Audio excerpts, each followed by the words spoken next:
I'm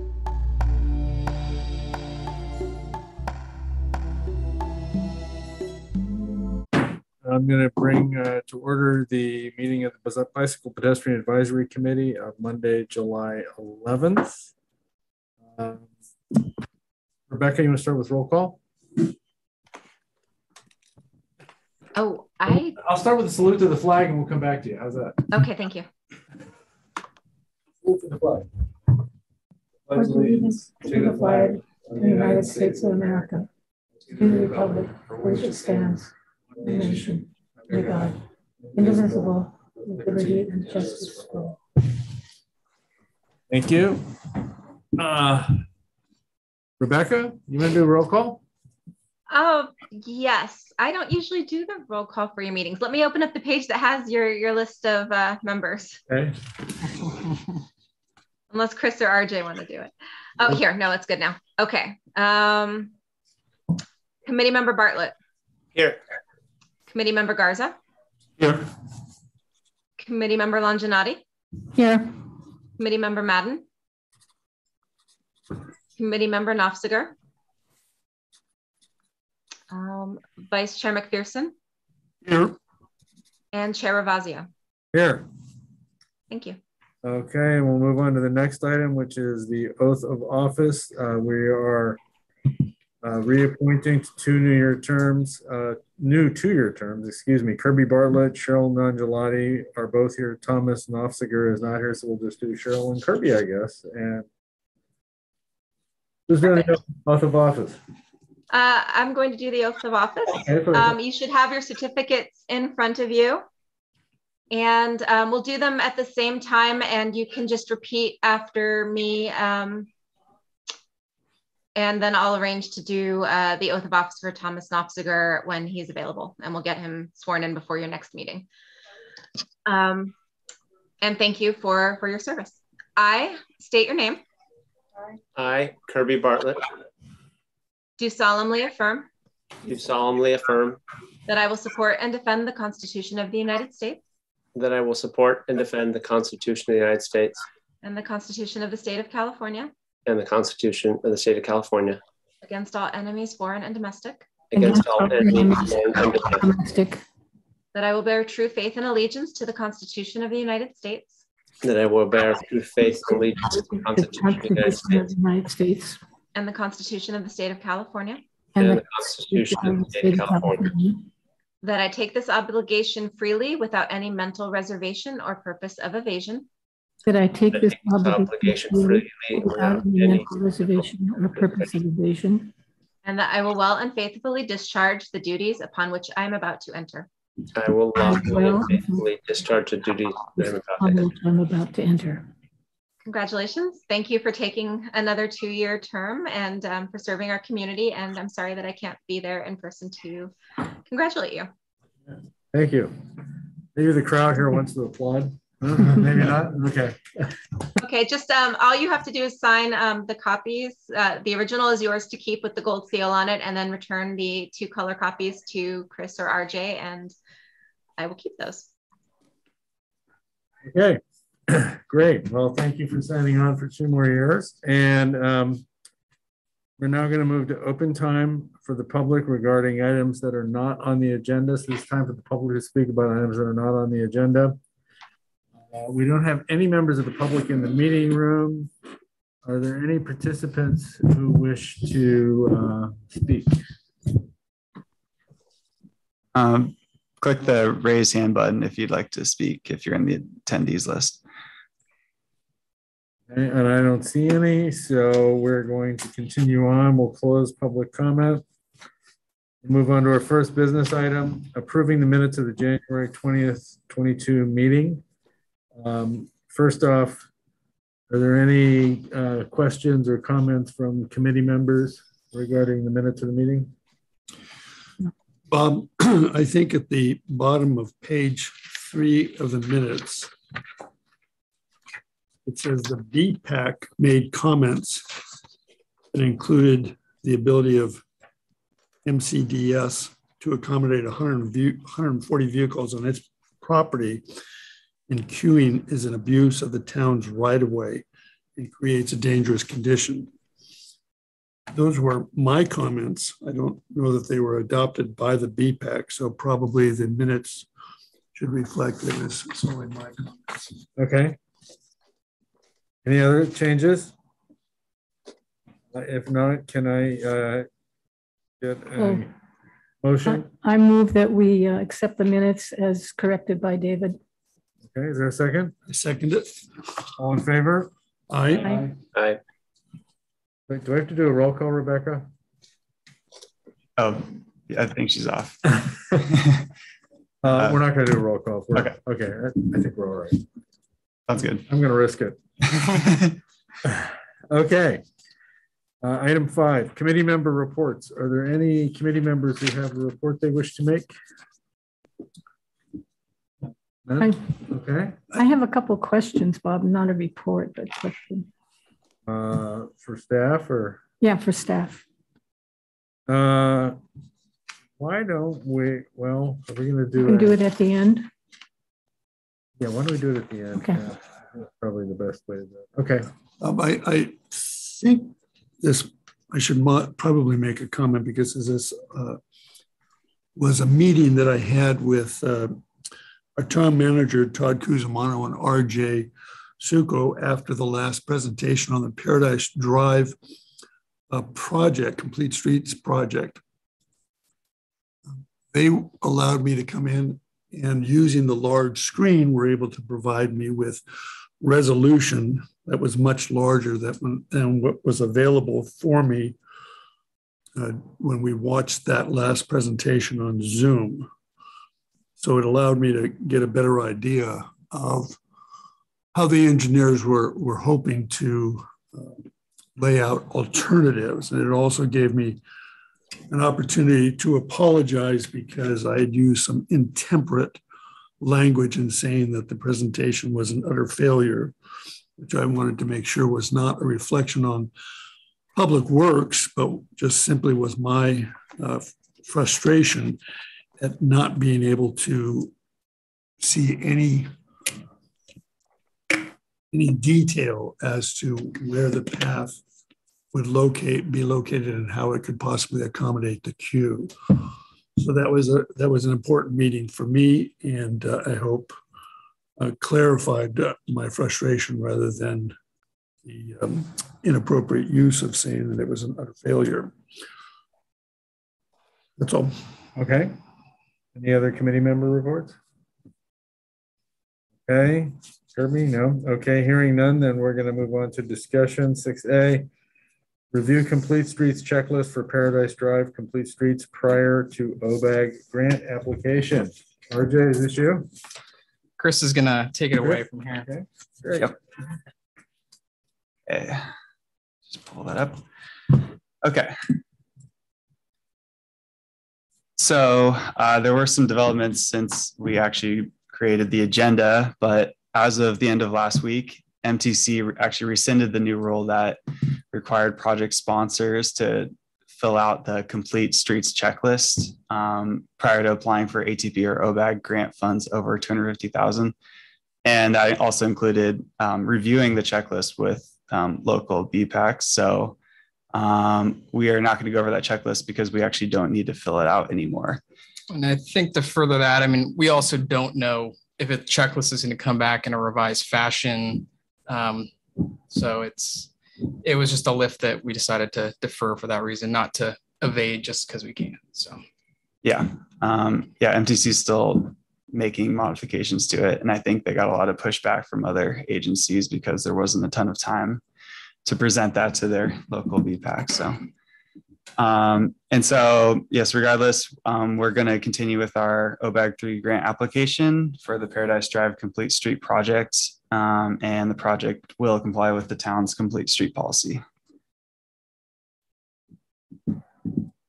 So just to give a brief project update instead of going over the checklist.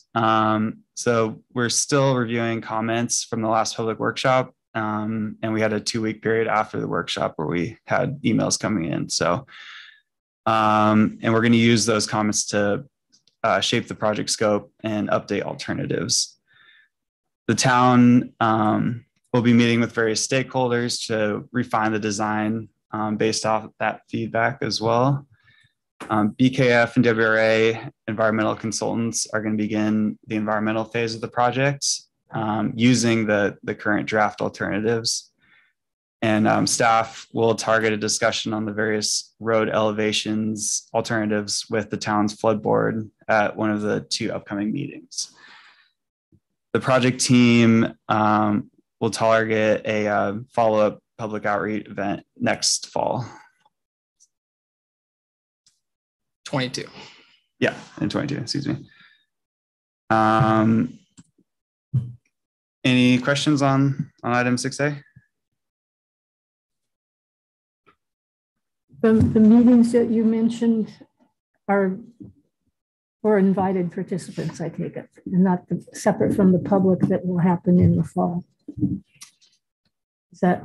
Yeah, so we may reach out to, whether it be BCDC, Audubon, potentially the schools, potentially some of the local residents. So we're still kind of absorbing a lot of the feedback and then trying to use that to kind of find that project consensus, or what we think is the project consensus, and then we'll use that to proceed into the environmental compliance phase. And include maybe MCBC or yeah, as people who bike and roll and are stakeholders. Okay.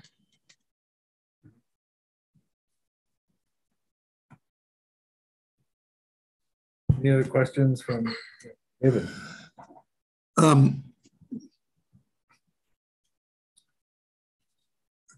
Key question on this Paradise Drive Complete Streets is the question of queuing. And my understanding that MCDS has represented to the town that they have plans to shift that queue onto their private property. Todd Cusimano's response to me as to when they might do that depended on when the town, what position the town might take. Certainly the BPAC can't make policy on that, and it's up to the town council and the town manager to essentially say to MCDS that to accommodate a safer path, the queue needs to be eliminated or cut back, and the queue needs to be moved onto the MCDS's private property. So my question, and particularly in light of Todd Cusimano moving on to Mill Valley, my question would be, is it possible for the town to take a position on that queue sooner, even possibly while Todd is still employed with Corte Madera, so that the engineers can know what real estate has been opened up, and MCDS can have a timeline to do their improvements on their own private property? I'll attempt to kind of answer that as best I can. So I think for those that are familiar with the pathway options on the south side, and what our team has discussed and has heard is we did think there was a slight inclination to the path on the south. But if you recall, there was that shoulder that could be used for parking. It could be used for queuing. It could be, so it's kind of a flex space, and there's also an opportunity to take some sort of a phased approach. So that's something we want to analyze further. We probably will also do some parking analysis during the week and on weekends to understand, how many users need to access for Ring Mountain and all those things. And that will help, inform the needs. And then from there, we can enter into that discussion about what's appropriate at the, initial construction, what is appropriate 5 years after that, 3 years after, whatever the time frame may be. But all those things do take time, and I don't know if they will all happen between now and Todd's departure. you know, we're going to push this project along and try to keep on schedule. But there's just a lot of stuff going on right now. So I don't know exactly if I can answer that regarding prior to Todd's departure. So. Any other questions from BPEC on this issue? Then we'll open it up to the public. Is there any member of the public who wishes to comment on this topic? Don't see any hands up. Oh, wait, I guess we do. No? Is that Gene? Yes. Yeah, let's see. 2 hands up.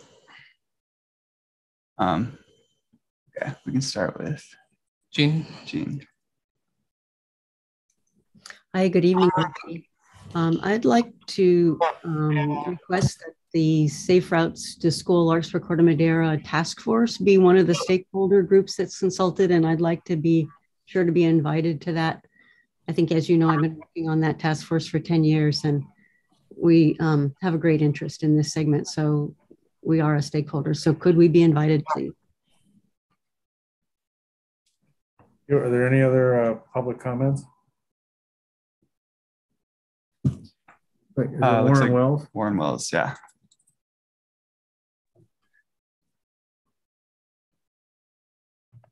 Sorry, there we go. Hi, this is Warren Wells with the Marin County Bicycle Coalition. Just wanted to express my appreciation to the town staff and consultants for coming along on this project. It's one we're following closely, and I appreciate the note from BPAC about keeping us in the loop. This is a very highly trafficked recreational route for a ton of people. Also, access to apartments and schools over there. It's something that we have a big interest in trying to see become an all ages and abilities facility, and something that everyone feels safe riding. So, thanks for your hard work on this, and look forward to seeing it along.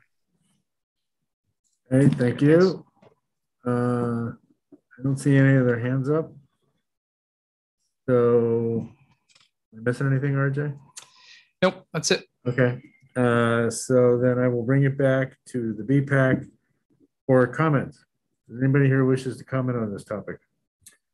Just briefly, RJ, you said something in your answer to my question that I had never heard before, and that was the concept of potentially phasing the structure of the bike path that will continue from westward down to past MCDS.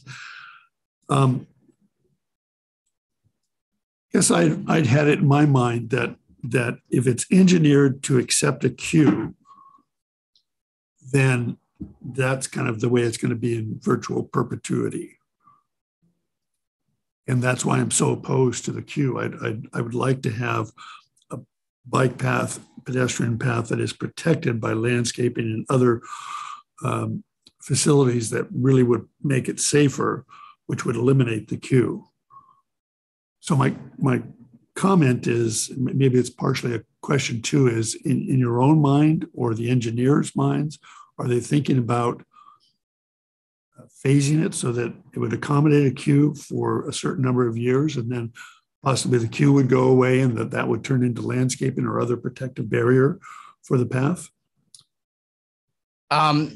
That is the way that it's shown, and that we have that flexibility. And so I think that is part of the discussion moving forward is what's day one look like? And if we want to reduce that and give, if council and others decide to, put pressure on the schools to move the queuing more off the right of way, and we give them reasonable time, we set that time frame. Okay.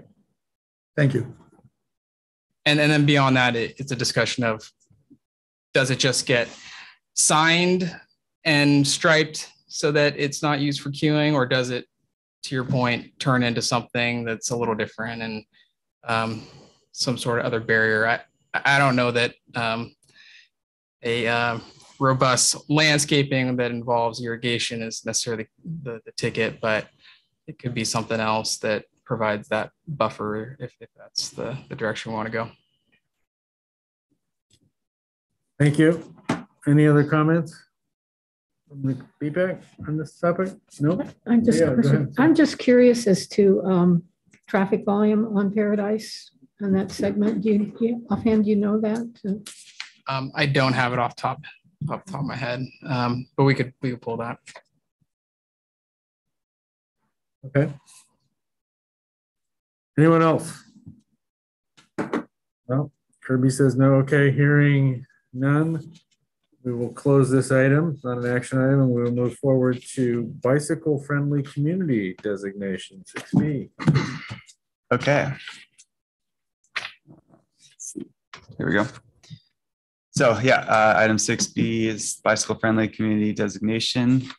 So staff received a request from BPAC committee members to consider applying for the bicycle-friendly community designation. And so we just wanted to have a discussion on the pros and cons of moving forward with that. So yeah, we were requested to agendize it and open it up. And so we have a little bit of material to talk about, but not a ton. And really it's a kind of open format discussion. And really we're looking to hear from any of the community members or attendees about what might be the benefits that these other agencies are seeing. And I don't know, we would want to also research, is there any sort of downside that we're not aware of? But anything that you all have heard, observed about what this does for the community would definitely help us, and anything else you want to add. Is it appropriate? Go right ahead. Yeah. So I think I asked for this to be placed on the agenda, and I'm a member of the League of American, now bicyclists. It used to be Willman. And they're a national association of individuals and communities and politicians who advocate for better bicycling facilities. And during COVID, this annual review process that they have where they award a bicycle-friendly community designation, which has, I think, 3 levels, bronze, silver, gold, that type of thing. That went on hold during COVID.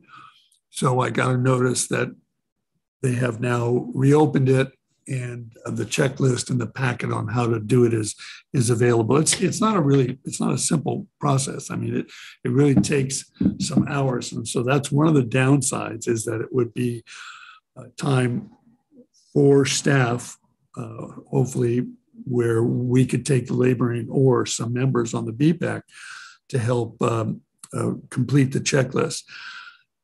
The only upside that I've seen really is something that maybe Bob can speak to, because I know that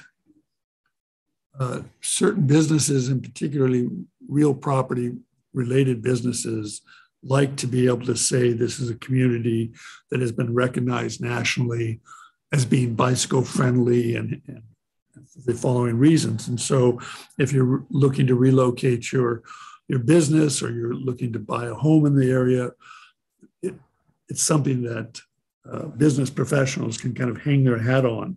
And I guess it's something that you can put on the community's website and whatnot, that sort of makes Corte Madera stand out in Southern Marin as being designated as bicycle friendly. So there seem to be plenty of upsides, and the only downside would be that it would take time to fill out the application. Anybody else? I looked at their database, the league's database of bicycle-friendly communities, and Mill Valley is the only other Marin jurisdiction that has the community. So I think it does elevate Corte Madera. I think we'd have I think our bike paths are, what we have right now is wonderful, and we're improving it all the time thanks to Public Works. And so there is a downside on the staff time, but I think some of that could be done by members of the BPAC. Not all of it, but some of it could be done. And the applications are taken twice a year. So the next deadline is in September, but that they'll have another one next spring. So there's no real hard deadline on those. Anybody else? And there's no fee to do it either, so. Okay. Is there, I have a question. Is there a renewal, something you have to renew every certain period of time? As we talk about the upfront time and effort, is there an ongoing effort? I'm unaware, Kirby. It seems to me that once you're designated, the only thing that you can do is, as you continue to improve your facilities, they might say, okay, you're a bronze. And if you wanted to go for the gold, which they would tell you what you would need to do, then you could seek to upgrade how bicycle friendly you are. But I think once you're designated as a bicycle friendly community, you don't have to do anything else. Any other questions from BPAC or maybe background on what this is? It seems like there's a lot we don't know about. Yeah, so, you know, we've done a little research, Chris, on the next slide, and maybe talk about what you found. So, I mean, we discussed the first and second one, the next submission deadline is September 29th. And then on the right is the visual on all the different levels of bicycle friendly you can be, from diamond to bronze. I didn't really look closely at where we would end up on there, but we could look into that more. I took a brief look at the application and it's pretty involved. It has 84 pages, so it would definitely take some staff time to fill it out. But that's basically as far in as I got. Yeah, so I mean, obviously, if it sounds like a nice thing to have, and if it was a matter of a few hours and we knew confidently there was really no downside, it would kind of be a no-brainer. And I think we don't quite know that yet. So I think we'd like to reach out to Mill Valley, see if there's been any, you know, unintended downsides of being that designation, you know, and use the next couple months to do that. And then beyond that, I think it's just priorities, right? You know, where does this stack amongst all the priorities that we want to do as a town, and all the various projects or programs we want to deliver. And if this is a priority for BPAC, I think we're open to folding it into our work plan for the next calendar year, but it's pretty tight. I think really to try to, you know, shoehorn it in by September, we would probably leave something behind. We have projects on our work plan that we haven't found time to get to as of right now. So. Thank you. Is there any other, let's deal with any questions from BPAC for staff on this. Yes, Tony. Is there, it seems like a great positive direction just to keep going, adds to everything we're trying to achieve, I think. Is there any particular affiliation that the League of American Bicyclists has? Any? I think it's the oldest national association. It used to be called the League of American Wheelmen. I think it goes back to the 1800s. Beyond that, I don't think there's any. That's all I know about it, really. Just put out a monthly magazine and newsletters and push for legislation that is bicycle active transportation. Yes. And one other question, is there a particular signage program, or is that up to the jurisdictions to come up with that, like location, size, anything in particular? As far as like our designation? Yeah, right.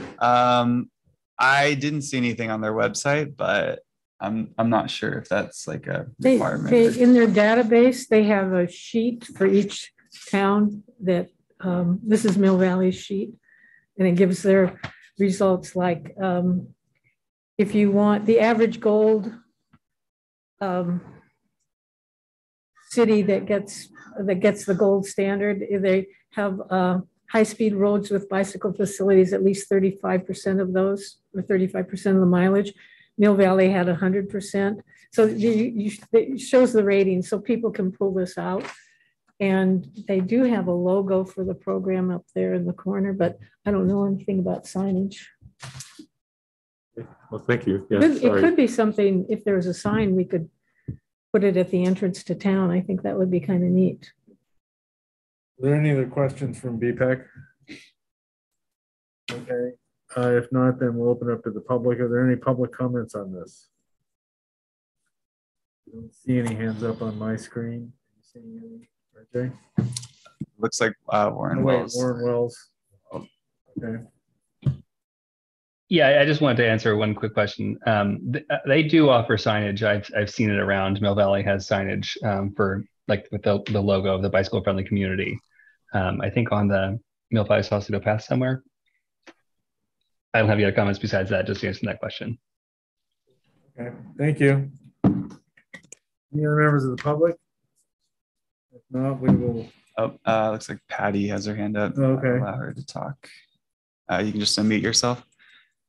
Yeah, I just wondered if the 84 pages were something that could be completed maybe mostly by volunteers of the BPAC rather than staff time. I wondered how Mill Valley did it, but you said you're going to contact Mill Valley, so that would be good to know. Yeah, if there is anything I think, you know, I would want to take on from the staff side is for us to schedule some time with Mill Valley and try to better understand it from their perspective. And then we can come back and report back to you all and see where that lands. Exactly. Thank you. Any other members of the public wish to speak on this? Don't see any hands up on my screen, so I'll bring it back to the BPAC for discussion. And I guess you're looking for direction. Yeah, and any direction, any thoughts? I think I've just kind of expressed where we are trying to deliver what we have, at least what we have on our work plan. And there are projects that we haven't gotten to that we have made commitments to, so. Well, no, go ahead. Any members of the commission speak? I'm with you. I don't see this as a huge priority. I mean, because we got so many other things I know we need to do, we want to do, and I want to see them get done. That will make us a more bicycle friendly community. You know, that bicycle friendly community, you know, whether we have the designation or not, it's going to improve everything in the town for school children, for residents, for bicyclists passing through town. And I'd much rather see you spend time doing that than filling out an 84-page questionnaire. That'd be my direction. So if you can just look into it a little bit and see what's involved and give us any benefits, that would be those are my thoughts. And I would echo what you just said, Bob, is I'd rather spend energy trying to make this a better town for bicycles and pedestrians than spend energy trying to get credit for doing so. Yeah, and the engineering staff, Public Works is busy. We're building a new town hall, by the way, right now, among other things. So we got lots of stuff going on. And I'd rather let them focus on the projects we have that we're going to improve transportation for our citizens. Okay, I think, you guys need anything else, or is that clear? Sounds good. RJ? Yep, good? thank you. Okay. Let's move on to project updates. Caltrans Highway 101 Tamalpais Drive Overpass Project. We haven't talked about this in a few years. Yeah. Right. Sure, I'll take this one. Okay. So I wanted to give an update. We're in the you may have seen Caltrans has put out some recent public notices. You'll see more of it. I think they either just ran an article in the Marin IJ or about to, and then we are pushing out some social media posts to kind of echo what's going on their front. But on July 7th, they published a draft initial study negative declaration for the project. They're targeting a virtual public workshop on August 4th to discuss the project, the environmental compliance, and document with the community. And we hope that you all can participate and engage. They'll also be presenting to Town Council on August 16th. I have a link here to the draft environmental document. I'll pull that up and walk us through some of it. We'll make sure this is uploaded to our project or our BPAC webpage as well. Next slide, Chris. Yep. So providing a little history, and some of this dates back quite far to where I don't actually have firsthand knowledge of everything that's gone on, but my understanding, and I have seen some documents, there is a discussion dating back to the Caltrans work done with the Green Bay Corridor in 2002. I did see a study in 2007 that was done by a company called Carter and Burgess about the Tamalpais Drive interchange. Part of those studies, and I think community feedback, and I bet you several folks that are in the on the committee or in the audience have some insight to this, led to 6 alternatives that made it into this draft environmental document. And those were also in this kind of internal facing 2019 Caltrans project initiation report, which was their way of programming the funding. And then, so those things had all really kind of happened, you know, further in the rearview mirror. And then more recently, we were contacted by Caltrans in spring of 2021 to start talking about some possible outreach. Do you know how to disarm these? No. Do you know it's Uh-oh.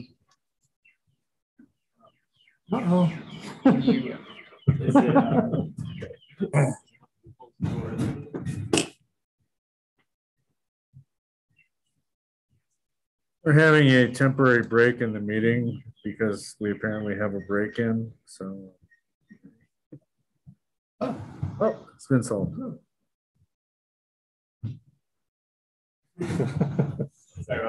So glad we have engineers in the meeting. Thank God. Let's hope that worked out.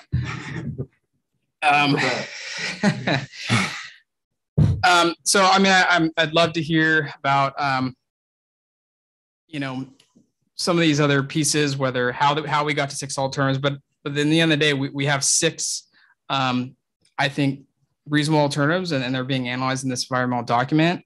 And I can intro some of that. I want to show you what the Caltrans has produced and presented, and including a 3D tour, which is a new way of looking at projects. And I think they did a really nice job with that. But in spring of 2021, they asked us to kind of come to the table and have a discussion and start planning some public workshop events. And at that time, they also wanted the town staff to kind of whittle down these 6 alternatives down to something smaller. And we kind of said, hey, you know, that's really not for us to say. This is really a community discussion that we want to see happen before we start kicking out alternatives. And so if you recall, about a year ago, I had said that Caltrans was planning a workshop in fall of 2021. I think it was roughly October of last year. And then their main project manager left and moved on to greener pastures. And then there was this several months of no one at the helm. And so that kind of fell by the wayside, and they ended up plugging someone in, and we got re-engaged with them a few months ago. But all while this is going on, they're kind of further developing this environmental document, and they actually had a deadline to finalize the draft and sign it by June 30th, which they did of this year. And then that triggered a public comment period, which initially was 30 days. And then we were able to get them to extend it to 45. So a small win, but still over the next 45 days, we're looking at a very tight window to have a lot of important conversations. And so I wanted to make sure that everyone is aware of it and knows that, you know, we really have to come together and you know, dive into the details and provide any thoughts and feedback that we can now while we have the opportunity. But this all kind of culminates, I believe it's August 22nd is when they want all public feedback on this environmental document. And that really is going to kind of, in a lot of ways, I think, set the preferred alternative. So let's go to the next slide. So this is, as mentioned, there's 2 outreach events. One will be a virtual public workshop on August 14th, and the second will be a presentation at Town Council. And then here on this link, if we go to it, I'm gonna bring us over to the project web page now. If I can share screen, why don't you stop sharing for a minute, Chris? Yeah.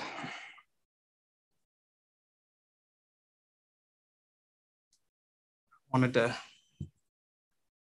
So this is the not exciting Caltrans webpage, and as you can see, it's all the projects across the state. But if you go to Marin, you have access here to the full draft environmental document, and it goes into all sorts of details that you would typically see: how many trees are getting removed, various things like that, other impacts. It's not. Oh, it's not.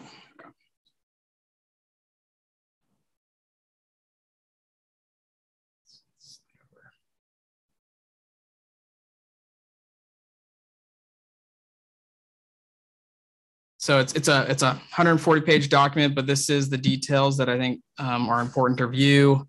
It goes into the alternatives in a plan view format. And so like I mentioned, there's 6 of them. And so although this is definitely something to look at, and there's a legend here, the other thing I wanted to show you is they did these 3D renderings, and this is through a separate link that we included in our social media posts that'll probably go out hopefully tomorrow. And that was the other thing that I want to show you that I actually find easier to follow. This is a little busy for me. And so I wanted to share that as well, so we can kind of look through them together and at least intro them and start to kind of piece them together. So let me.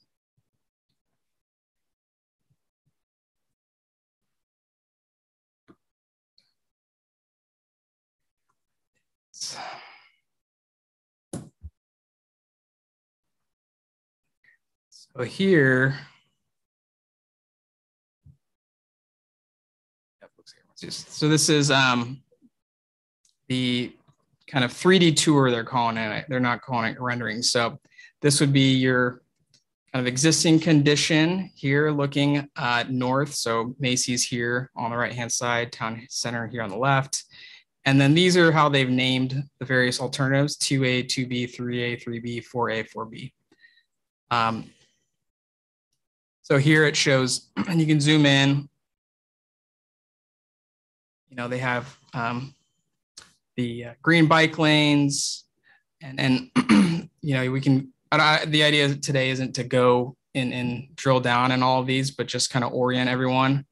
And so you can see what's going on, see what's changing. And then as you click on this icon here, it tells you what's being changed. So it proposes to remove the 2 existing pedestrian spiral walkway ramps, construct 2 new pedestrian loop ramps with stairways, so on and so forth. I do want to note that the one that is programmed by Caltrans, and what that means is this is the one that they have identified that they can fund, which is about a $15 million project, is 2B.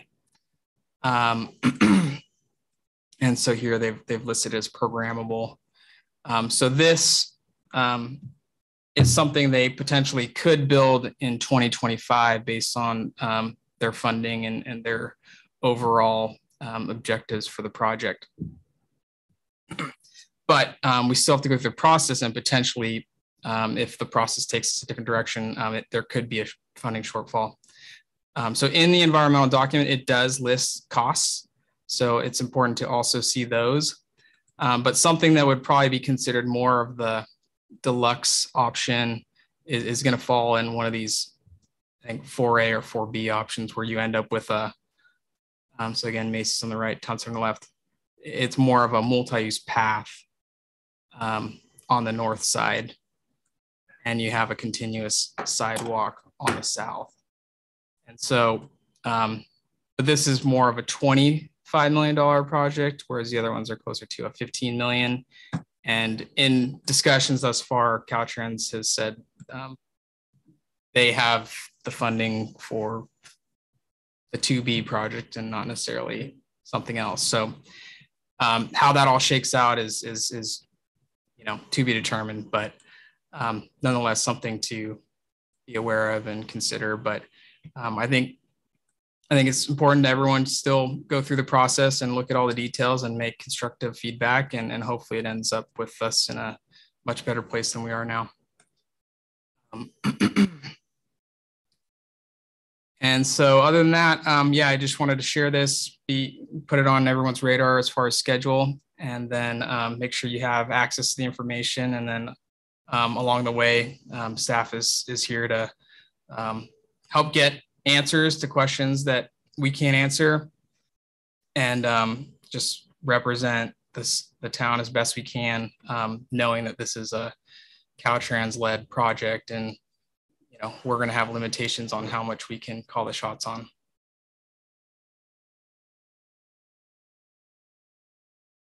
Let's see, I can't remember if there's one more slide or not.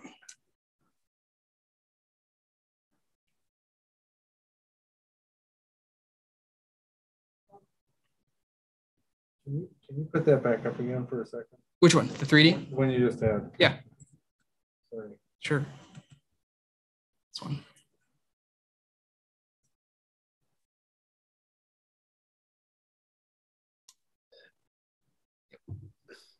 What's 4B? Yeah, so 4B. And then these we just saw these for the first time really today. They were released, I believe, on Friday. 4B also has and I had a few minutes to look at it, still has the multi-use path on the other side. One thing that I want to ask some questions, but at first glance didn't particularly like is, right, we've got a multi-use path with the right-hand turn movement crossing it, and maybe there's some details not shown, but that seemed like something worth getting more info, whereas 4B did not have something like that. But I probably should have led with also just kind of, they have a whole purpose and need section here that it's you read it here, it's heavily driven by ADA and seismic.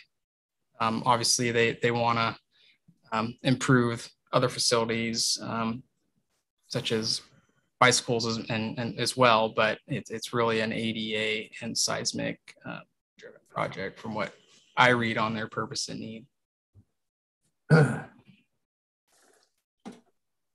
My guess is we all want to, before the end of this meeting, get a copy of that link, because we're all going to want to take a closer look. Hopefully. Absolutely. Right? Absolutely. Yeah. So we'll be sure to, we'll send those out tonight before we go. Chris and I'm happy to do that. And then we'll make sure that goes out kind of in a social media post in the next 24 hours. So. Can you put this in the Corte Madera Chronicles on the weekly? Sure. Yeah, absolutely.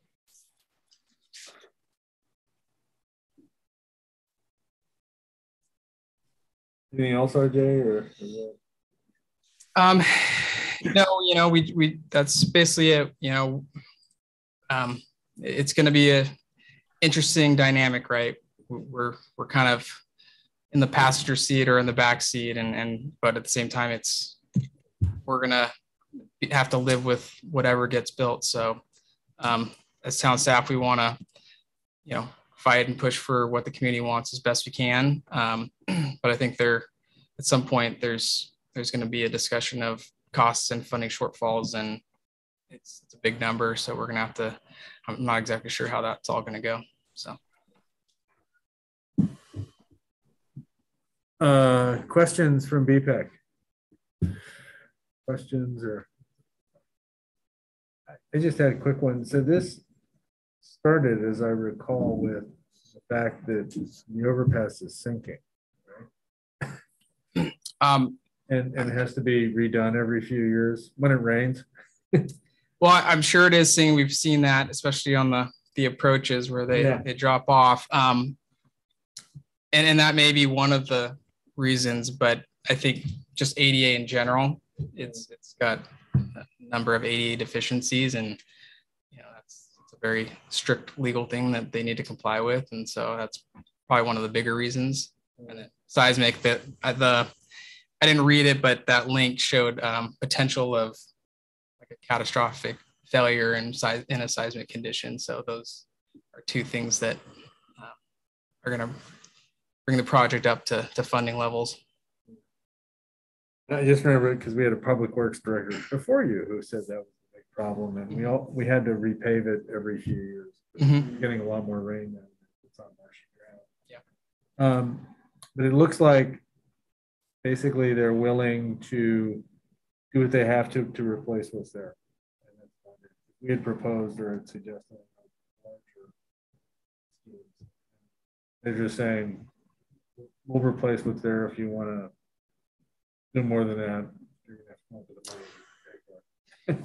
Yeah, I mean, look at the 2B. I do see improvements to the pedestrian alignment and accessibility, and then at the end of it, there also is the class 2s with the green. So it is an improvement. I didn't check to see, but does it fix the problem of people having to run across the street to get to the bus stop? I imagine it must do that. Right? So some do and some don't, and that's right. Some have like a continuous pedestrian path on one side. Others, you get 2/3 the way, and then you have to go down the stairs and go under the ramp and get to the other side. So it's all about which one you're talking about, and that's why I think we could probably, if we tried to drill down, we'd probably be here for 2 hours just on that one topic. And I think it's better if everyone goes at their own pace and kind of walks through it. And then that way you're primed and ready for that workshop on August 4th or the council meeting August 16th. And, you're not trying to figure it out for the first time at that event. My question, I guess, specifically was, did they fix having pedestrians having to run across the entrance ramp in traffic to get to the bus stop? Yeah, which is kind of a problem. Sure. And I'm trying to remember which there's a couple of bus stops. Which is the one that you're referring to that you tend to see? I guess it would be northbound. Uh-huh. There's a bus stop right there, and people literally have to run across the entrance ramp with traffic to get to the bus. It's crazy. I mean, miraculous there hasn't been any accidents. And so that's obviously on the pedestrian side and the safety side, that's important. I also forwarded today to and maybe they've seen it through their own channels, Marin Transit and Golden Gate Transit, because I think at least one or some of the alternatives take the bus stop off of the freeway and have them exit and then stop kind of on the on-ramp or off-ramp. And so then, you lose time because that's lights that you wouldn't otherwise have to stop at. And so there could be delays in service for that reason. So there's so many pros and cons of this. And I think if this was a town-led project, this 45-day process would be more like 9 months, but it's their project and they're tightening it up, and only so much we can do. And paying for it. Yeah. RJ, I like what you said in that, like, we just get this out to people so they can examine it and look at it and ask, look at all the different options. And I love the graphics they did so we get a better idea, because we could spend time just asking the question, which version does what, but if we could all do it on our own time and then come to the appropriate meeting and ask the appropriate questions. Okay. Thank you. Any other questions for BPAC? If not, then we will open it up for public comment. See if Pat Ravazio has anything to say. Looks like we have 5 hands up. Okay, go ahead. You guys call it. So we can start with Patty. Whenever you're ready, you can unmute yourself. That was going to be my question. What happened to the Pat Ravazio Memorial Overcrossing? I haven't heard anything since she presented. And what was Caltrans' response? Okay, thank you. And we'll answer questions if we have answers to them at the end of public comment. Thank you, Patty. Next up. Matthew. Yes. Hello, good evening. Thank you. This is Matthew Hartzell with WTB TAM. I had a few questions. Could you confirm the date that the public comment period on the draft environmental document is coming to a close? I heard 45 days, but I didn't see the actual date mentioned. And will there be another meeting of the Corte Madera BPAC before that deadline? To discuss in more detail once the BPAC members have had a chance to digest some of this material. And also, what roles, if any, does the town of Corte Madera have to actually play in determining the outcome of this project and the preferred alternative? Will the council be making a resolution? Will this be going to the council for a consent calendar approval at some point? And if so, when? And also, now that meetings are back to in-person / hybrid, would it be possible for speakers in council chambers to identify themselves when speaking? Because for those of us viewing from home, it's impossible to see who's speaking, unlike when we were all on Zoom at home and there's a name across the top of the screen. Okay, thank you. Bye. Thank you. Next. Next, Jean. Yes, hi. So a couple of things. I was invited by the mayor of Corte Madera to work on a group that included a whole lot of people who all have left their staff positions. And this was sometime between 2016 and 18, I believe. And Skidmore, Owing and Merrill donated time and sent up drones to take photos, and they did a beautiful architectural job, which the council adopted or asserted they liked. There was never a discussion of why Caltrans came up with 6 alternatives, even at the Caltrans Bicycle Advisory Committee. And because of the staff turnover at the city, with the electeds, with the head leadership at Caltrans, and in the DPW, and Skidmore people left, so there's no continuity there. But there was a definite history with the town that would be nice to reflect on your history line. The thing I've learned since then in working successfully with Caltrans is that they are a 26-headed hydra, and it really behooves the town and the local community who they want to work with, but it behooves the community to come together ahead of time and just be completely consistent on a message about what the town wants, because otherwise you're going to get the 6 alternatives, or you're going to get something that maybe doesn't really work for you, like class 2 bike lanes.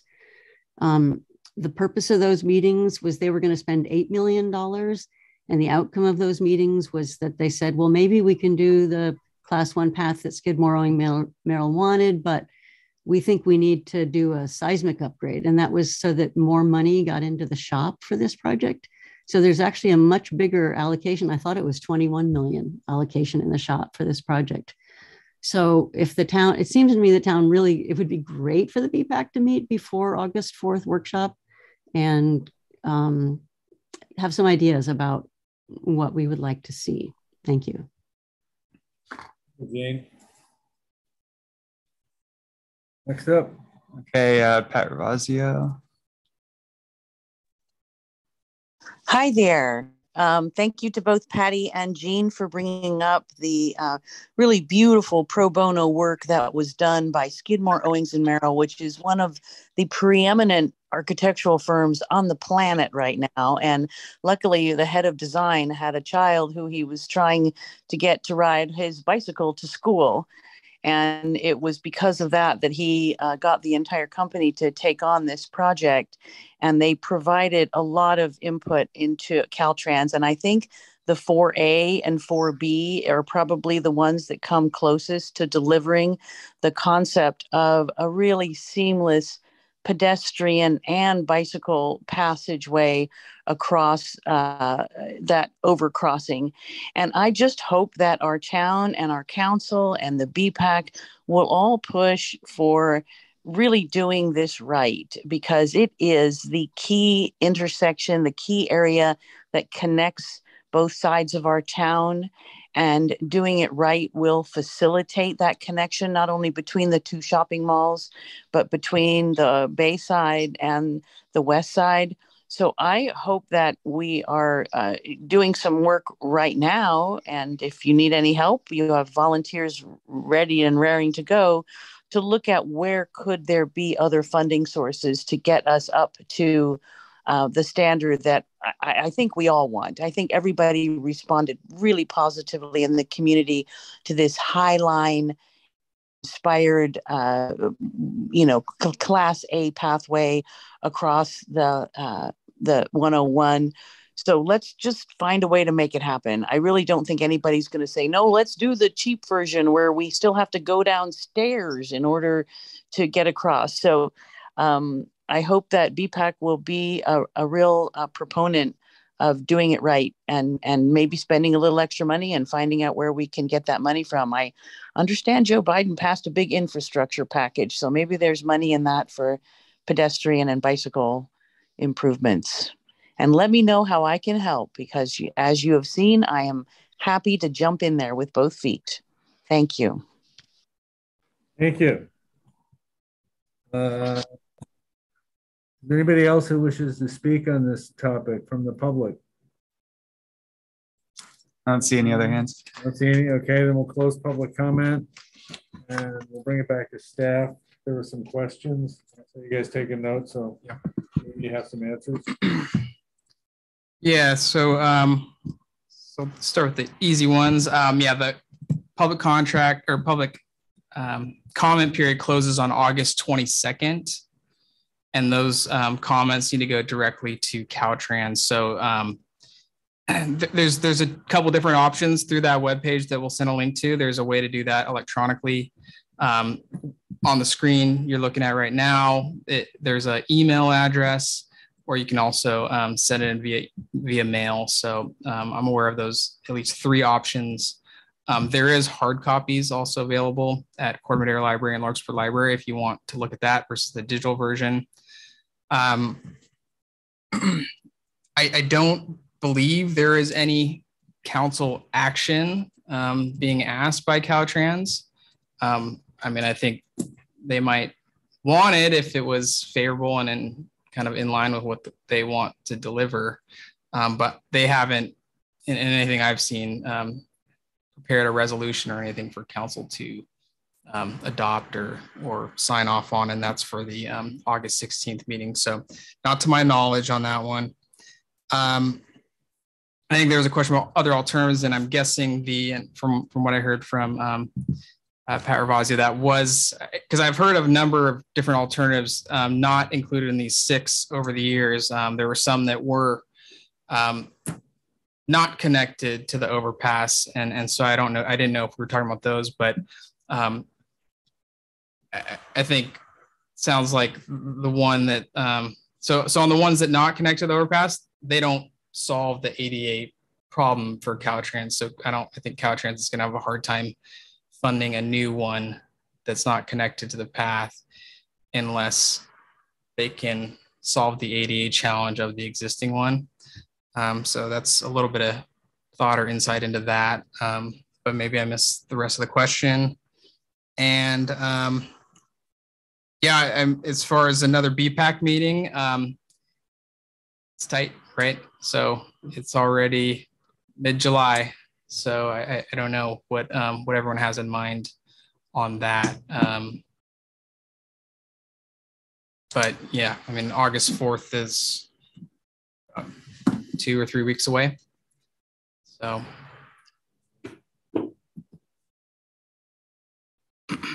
Else, RJ, or I got a question. Resolution for the council. Council have to do anything? Isn't this is all Caltrans property, Caltrans owned? I mean, council can't stop. I mean, we can protest and say we don't agree with it, but Caltrans can just step in and do whatever they want here because this is their property, their land, their overpass. Is that correct? Right, correct. It's their right of way. It's their environmental document. It's their environmental process. So what we have is whatever political wins we can create, and it's still up to them to decide what they want to do. They're funding. As of this moment, they have $15 million programmed for option 2B,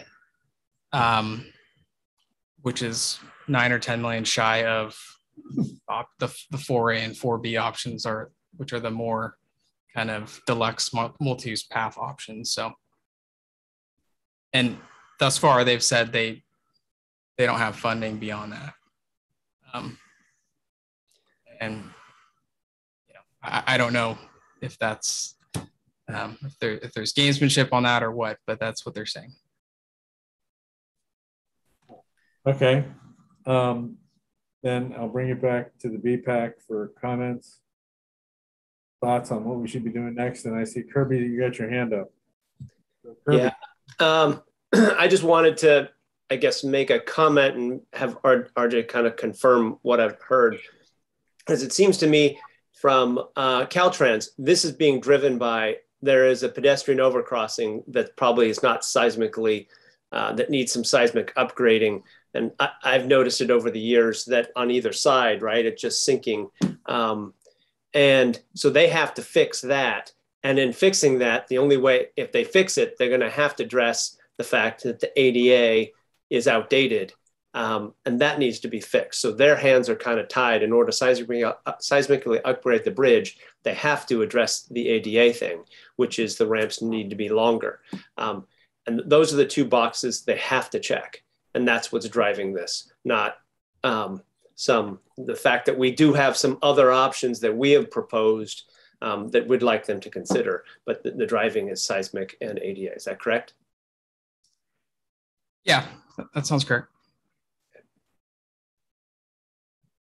I think that's pretty accurate. And it's ignoring the fact that, where we started with this whole thing when it first came up was we saw it as a way to create a much better bike path to link the east side and the west side for school kids to be able to ride their bikes easily over the freeway and not feel like they were, going to get killed every time they tried to go through an intersection. Yeah, and that's why I, as you know, had proposed, a few years ago, a separate pedestrian overcrossing closer to Restoration Hardware, which is, I still think, a great use of a pedestrian overcrossing, but that doesn't address, Caltrans will look at that right now and just go, okay, great, but that doesn't solve my seismic issue of the bridge and the ADA issue related to it. So I understand, I get it.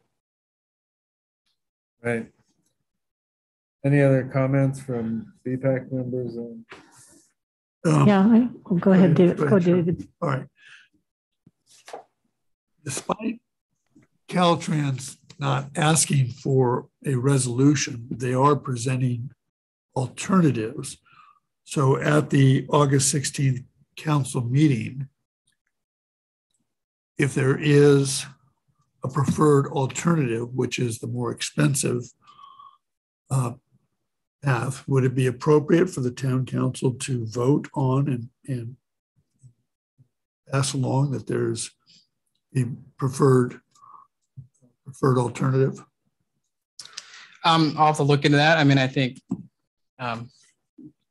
council can take whatever steps they feel are appropriate, and whether that's just voicing them loudly or whether that's any sort of formal vote. But I think feedback's important. I think everyone should, voice what they think is most appropriate.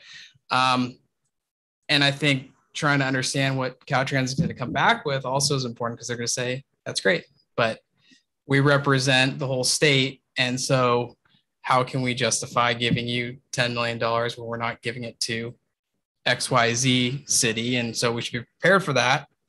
And likewise, they say, well, I'm not seeing the volumes for bikes or peds. And so that's a lot of money when we don't have the volumes. And so they're going to have all of those things ready to throw back. And so it's just something we should think about and be aware of, and come up with our best arguments. I think in a little bit, it is one of those, if you build it, they will come.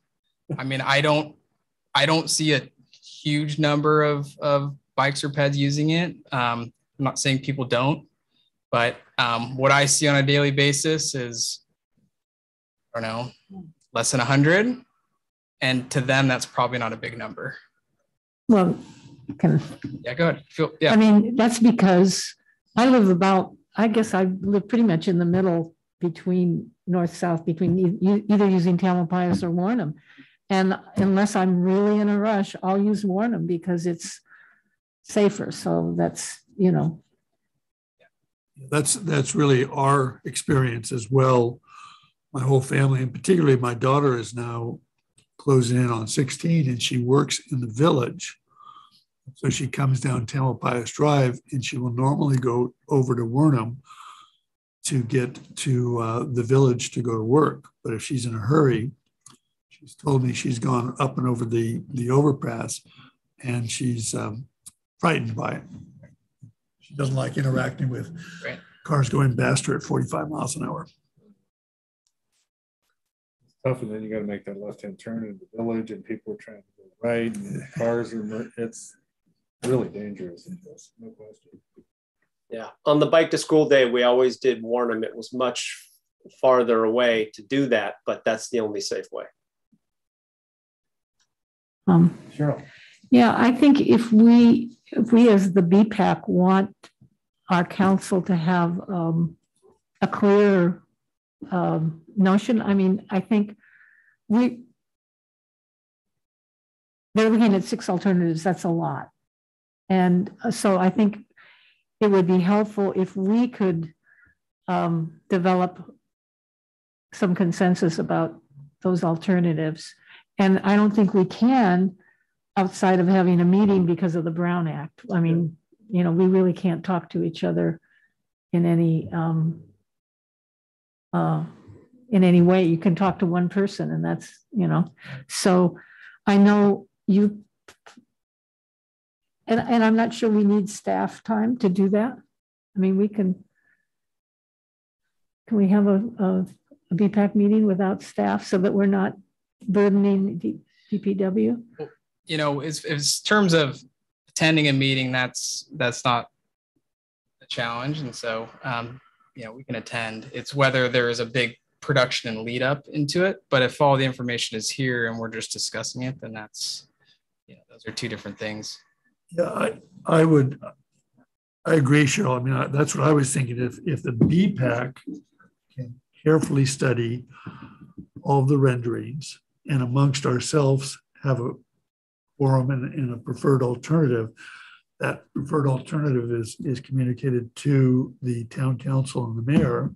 I think that makes it easier for the council and the mayor, although, hopefully all the town council members will also look closely at the renderings and the 3D images. So I'd certainly make myself available for any BPAC meeting that we could slide in before the August 16th town council meeting. And if it doesn't happen, then I think each of the members of the BPAC that have studied the renderings should certainly communicate individually with the mayor and the council. Yeah, I think that makes sense as well. There's a way we can pull that off. Joe, to your comment, Caltrans is considering one option. They're putting 6 up, but they're doing one. Well, I know, but to sort through the 6, is difficult. Right. And council has a.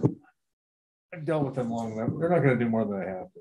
Right? I mean, let's be realistic. That's basically what they're going to do. And the only way to get them to do more is to, as Gene Severinghouse said, who has worked with Caltrans a lot, working with her over the years, is to somehow create some public pressure to say that, you know, we would like to do something more. We would like it, you know, here's what Bob, you're going in and out.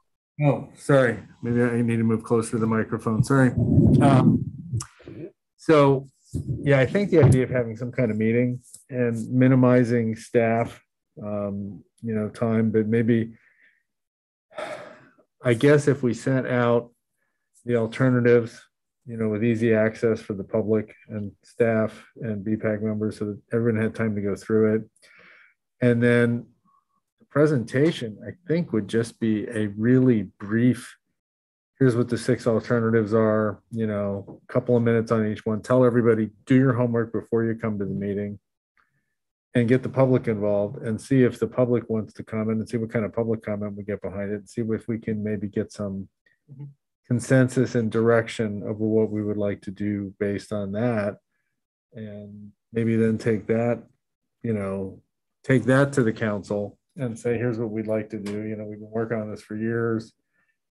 They want to kind of go with this minimalist approach. We'd like to figure out a way to make them go more with the vision that we had for this when we started this thing. Because I still remember sitting down with the Caltrans guy many years ago on this, and they were actually excited and interested by it at the time. But you know, budget comes into play.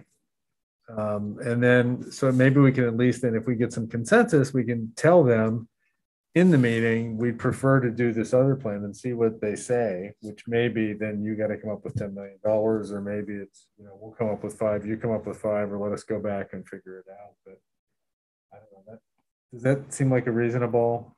Yeah. And I'm trying to just figure out how you work with you guys, because it's not easy. Right. So, right. So that first virtual workshop is August 4th. Council is on 16th. I really think if we were to do BPAC, it would make most sense to put it in between. Yeah, absolutely. Right. You let them present, you know, inform, all those things, help everyone build their own individual opinions, and then we can come together. One possibility, I don't know if we will actually have a flood board meeting in August, but it falls on the same second Monday of each month. And so that could be a possibility, is August 8th. Otherwise, we could just try and target that week sometime in the 8th if we were to do something like this. Okay. The week of the 8th. As long as it's in the early part of the week, I can do it. The latter part of the week, I'm okay. It's immovable. Okay. My daughter's getting married, so okay. Yeah. I'm involved in that one. Also one note, I think in the environmental document, they have the cost of each option, right? Yeah. So it's worth looking for that information. Yeah. And by all means, we can do some, you know, simplification, create a matrix, create a table. Here's the costs, what we see as kind of the pros and cons, pull it from the, I mean, they've already done a nice job. They've condensed it down to one paragraph, which is better than what I've seen in other versions of this. So, and we can kind of do another step further ahead of, you know, a special meeting with BPAC. So. And realistically, they're going to spend $15 million. We would probably have to figure out where to come up with another 10. Either the town would have to come up with it, or we'd have to get grants, or we'd somehow have to convince Caltrans to come up with a few. Yeah, I mean, I think, you know, how do we go about that? It's I would definitely wouldn't think that it has to be all town, but there's, you know, whether there's regional funding or I don't know, there grants. Given that we're improving school transportation and everything else, there's probably some grants.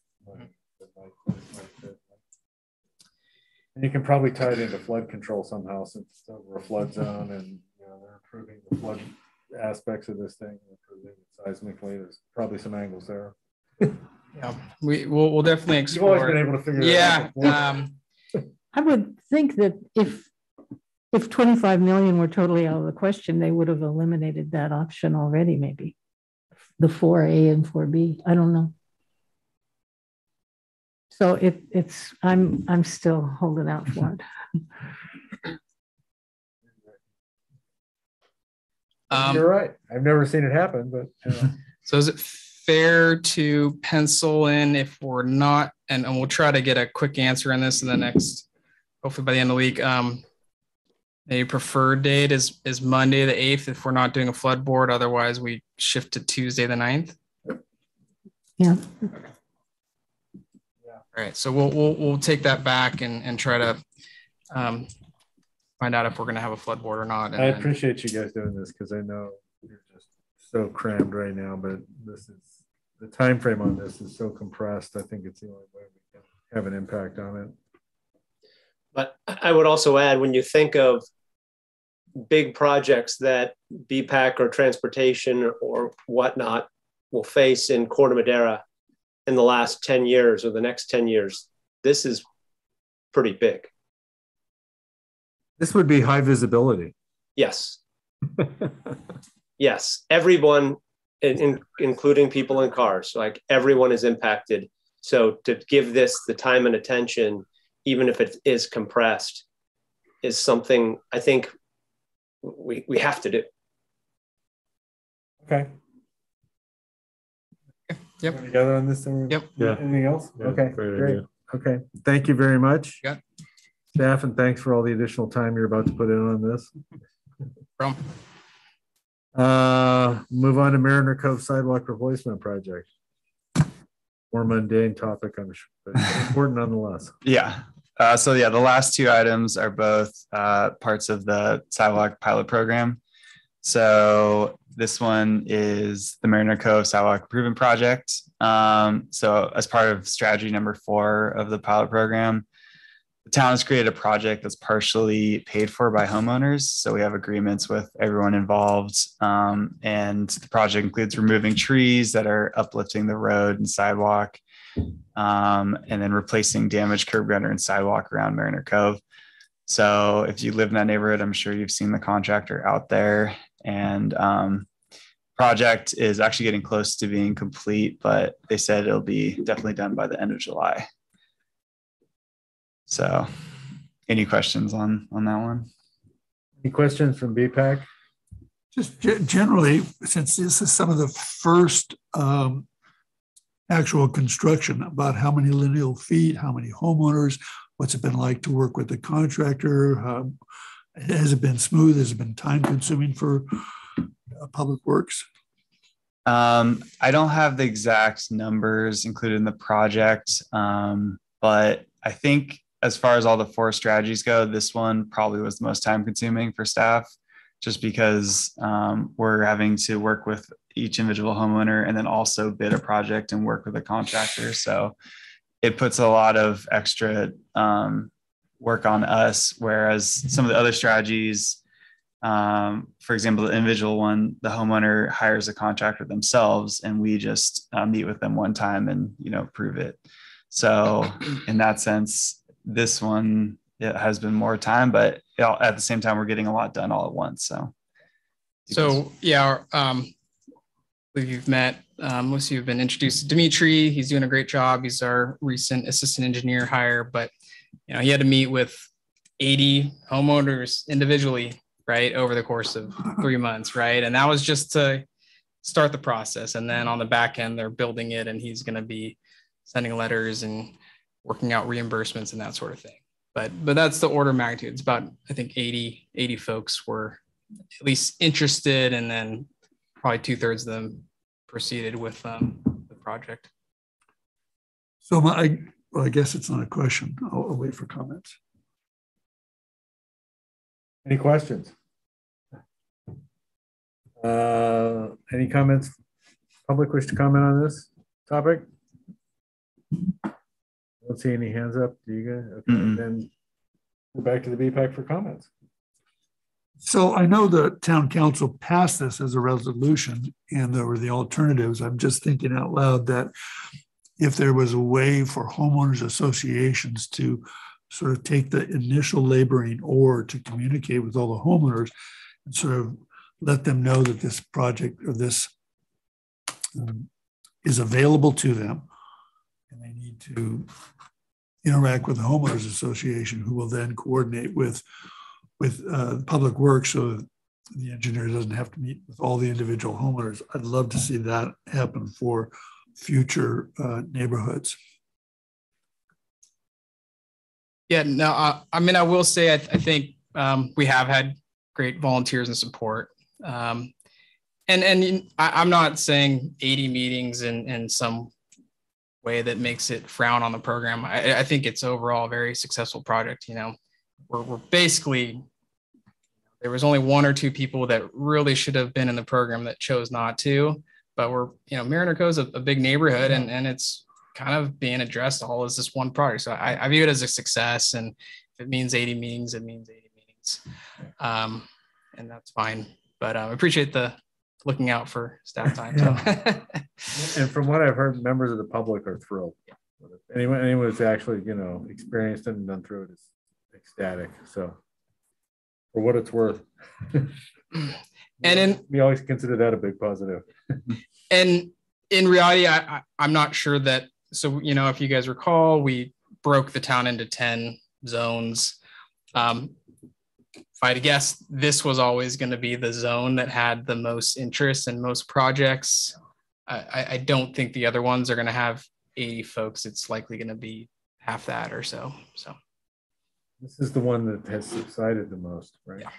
So, yeah. Okay. Any further comments on this project?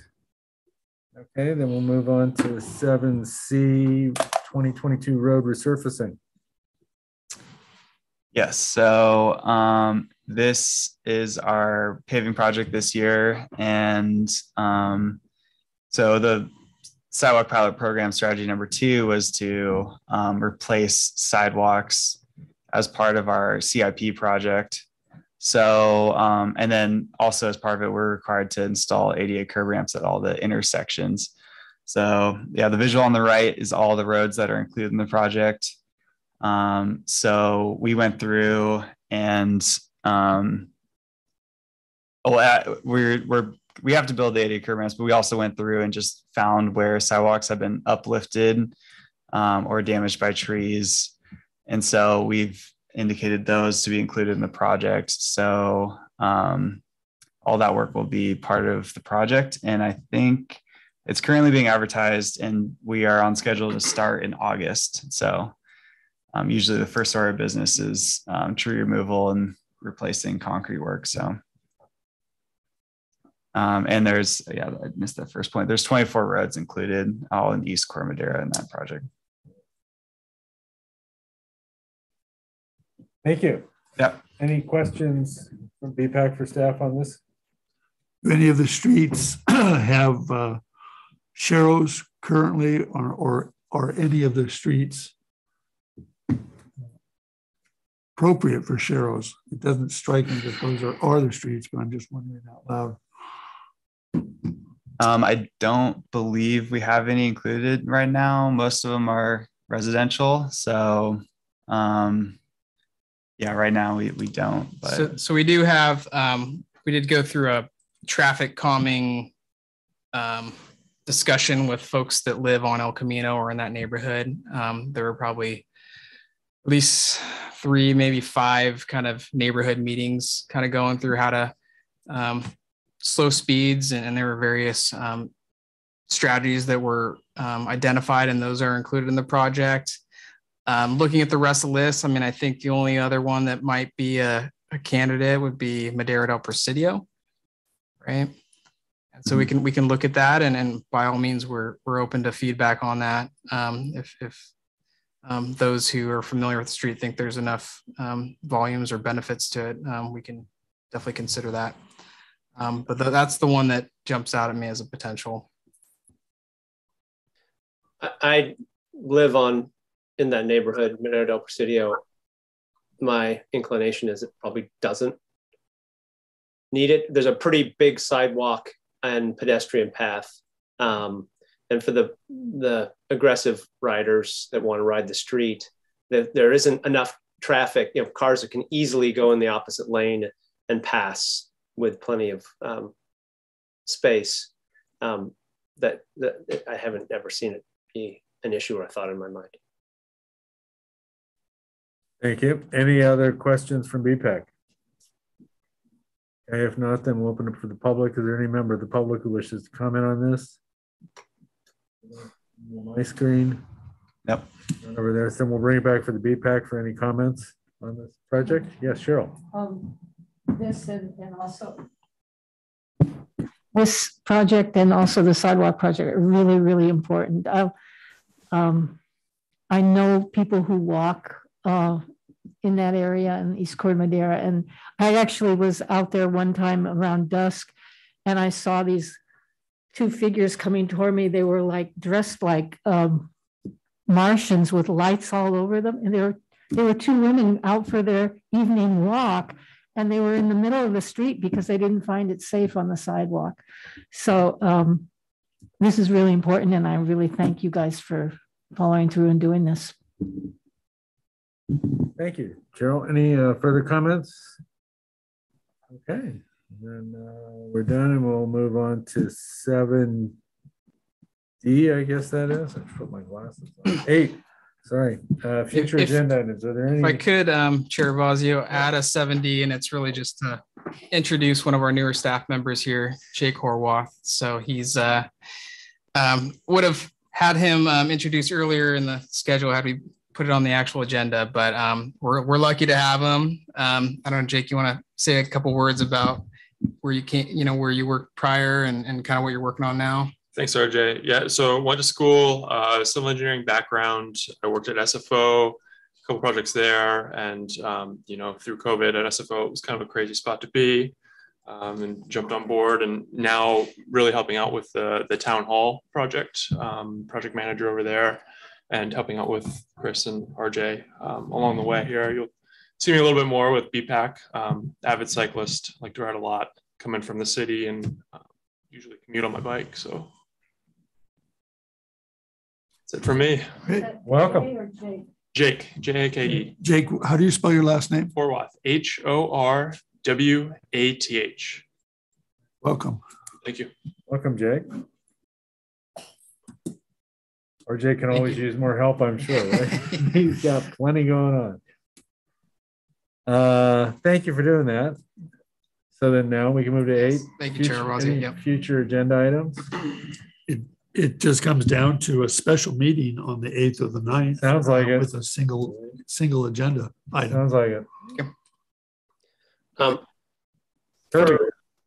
Not a priority, something in subsequent meetings, though, educating us as to the levees or paths along the bayfront, and who kind of is responsible for what. We've all seen the improvements that have happened, and you guys clear the weeds off of some of them to make them more hikeable, walkable, but some of them don't get cleared, and there's trails there that suddenly you can't really navigate because they're so overgrown. So I'd just be curious to know where the jurisdiction begins and ends as to what the town is responsible for on those little paths out there on the levees.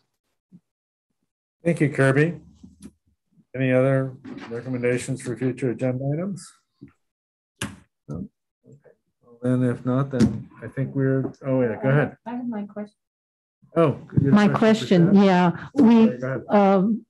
I assume all members of the BPAC received an email from a member of the public about the repair stands, and that the pump on one had been, and I'm wondering if there's, if we have those were installed, I think, with money from the Community Foundation, and I'm wondering if there's a mechanism or process about replacing that or repairs? So I can respond to it because we opted to go with a repair stand that did not come with the built-in pump, because the built-in pump was $250 and they fail. And once they fail, they're very difficult to replace. So I have 4 pumps that I have purchased at home. I've replaced one so far that had a broken handle. I don't know if I replaced the one that was being referred to. It only takes me about 20 minutes to replace a pump. And the pumps I purchased are perfectly serviceable, will work with both a Presta and a Schrader head and cost me $15. So it's much more economical for me just to simply replace them. I didn't get the email from the community member, but if the one on the east side of Corte Madera, the bay side, is broken, I'll be happy to replace that in the next day or two. The one next to Zinn's Wine Bar is functional. It's the one on the east side, I believe. Yeah, I'll replace that in the next day or two. Yeah. Thank you, Dave. Okay. Anything else then? Okay. If not, I think we are adjourned. Thank you very much.